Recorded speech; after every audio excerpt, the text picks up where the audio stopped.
ከጀሃነም ስር የምትወጣ ዘቁም የምትባል ዛፍ አለች።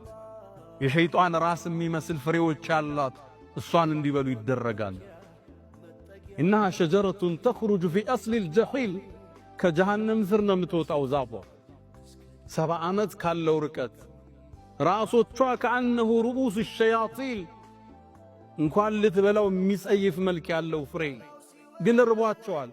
ፈኢነሁም ለአኪሉነ ሚንሃ ፈማሊኡነ ሚንሃ አልቡጡን ርቧቸዋል፣ ይጋፉታል፣ ግን ረሃብን ሊያስታግዝላቸዋል። አንጀታቸውን ይቆራልተዋል። ያን የሚጠጣን ይፈልጋሉ። ደምና እዥ ይቀርብላቸዋል። እንዴት ይዋጡት? ወላ የካዱ ዩሲጉህ ነው የሚለው ቁርአን። እንዴት አርገው ይዋጡት? አልዋጣቸው ይላል። ሲውጡት ደግሞ አንጀታቸውን ይቆርጠዋል። ስቃይ ውስጥ ይገባሉ። በርግጥ ልብስም ይሰጣቸዋል፣ የእሳት ልብስ ነው እንጂ ፈለዚነ ከፈሩ ቁጥዐት ለሁም ثياب من نار ከእሳት የሆነ ልብስ ይለብሳል። መተኛትም ሲፈልጉ የእሳት ፍራሽና ምንጣፍን ያለኛል። አሰቃቂና ግዙፍ ቅጣት። ታዲያ ምእመናንን አሰቃይተው ሄደው ፈንጅን አዝንበው እስር ቤት ውስጥ ጡት እየቆረጡ ገለው አላህ ዝም ይላቸዋል? ወላ ተሕሰበነ አላህ ጋፊለን ዐማ ያዕመሉ ዛሊሙን ያንተ ጌታ በደለኞች የሚሰሩትን እያየ ዝም ብሎ የረሳ ይመስልሃል? ኢነማ ዩአኺሩሁም ሊየውሚን ተሽኸሱ ፊህ አልአብሳር አይኖች ፈጠው ለሚቀኑበት አስፈሪ ቀን ያቆያችሁ። 20 ሺህ ሕፃናት በፈንጅ ገሎ እሱን አላህ ቢገለው ካሰውሌ ለሱ ሌላ ቅጣታል።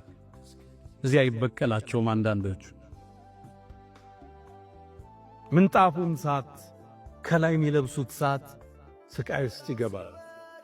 ስቃዩ እንዲበረታባቸው አካላቸው ልክ እሳቱ ሲያገኘው ስጋና ቆዳቸው ይረግፋል ይላሉ ነቢዩ ዓለይሂ ሰላም። ልክ ሱሪያችሁን ስታወልቁ እግራችሁ ላይ እንደሚሰበሰበው ስጋቸው ቆዳቸው ተገፎ እግራቸው ላይ ይወድቃል። አላህ ጠቀሰው። ኩለማ ነضጀት ጁሉድሁም አካላቸው በስሎ ስጋቸው ሲበስል በደልናሁም ጁሉደን ገይረሃ ሌላ እንቀይረዋለን። ለምን? ሊየዙቁ ልዓዛብ ቅጣቱን ሊቀምስ ይችላል። ቅጣቱ ይበረታ። አማራጭ ያጣሉ። አላህ ቁጭታቸውን ሊጨምረው የጀነትን ጸጋ የምእመናንን ጸጋ ያሳያቸዋል። ሙእሚኖቹ ጀነት ጎዳና ላይ ናቸው። ሑረል ዐይን ጋ ናቸው። ነቢያቶች ጋር እየተጫወቱ ነው። ያንን ጸጋ ሲያዩ ይጠሯቸዋል። ወናዳ አስሓቡ ናሪ አስሓበል ጀና